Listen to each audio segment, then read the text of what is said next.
আজকে আপনাকে ডাকার অর্থ আপনারা অবগত আছেন যে গত 2/9/2015 তারিখে সিপিএমের যে একটা শাখা সংগঠন ট্রেড ইউনিয়ন তাদের একটা বন্ধ ডাকা হয়েছিল।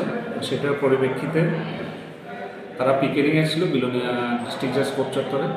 তো পিকেটিংয়ের সময় তাদের দলীয় সমর্থকরা কিছু বিলোনিয়া কোর্টের ভিতরে ঢুকে হামলা উজ্জুতি করে। আমাদের মাননীয় যে ডিস্ট্রিক্ট জাজ ছিলেন রুই দাস পাল, ওনার উপরও শারীরিকভাবে নিগৃহীত হন উনি। তো সেই মোতাবেক তৎকালীন যে এসডিপিও শ্রী সুদীপ কুমার পাল উনি সুমোটো কমপ্লেন দিয়েছিলেন।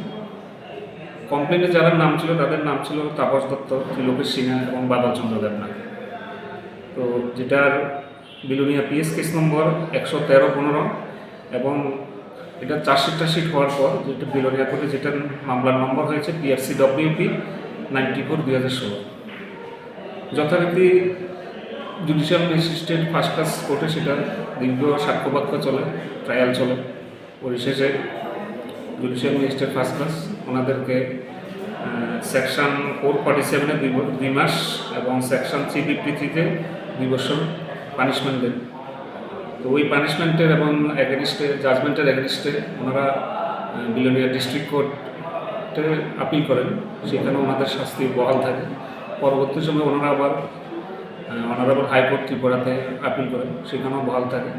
পরে আবার ওনারা ওই কেসের জাজমেন্টের এগেনিস্টে অনারেবল সুপ্রিম কোর্টে আপিল দাখিল করেন। তো গত কিছুদিন আগে সেটার শুনানি হয় সুপ্রিম কোর্টে, যেটা শুনানি হয়েছিল 18/2/2025-এ। তখন এখানে honourable justice of supreme court বলে দিয়েছেন যে ওনাদেরকে আগে জুডিশিয়াল কাস্টডিতে যাওয়ার জন্য, তারপরে সেখানে শুনানি চলবে সুপ্রিম কোর্টে।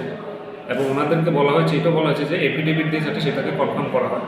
তো যথারীতি ওনারা আজকে বিলোনিয়া কোর্টে হাজির হয়েছেন এবং সারেন্ডার করেছেন। ওনারা আজকের থেকে ওনারা জেলেই থাকবেন।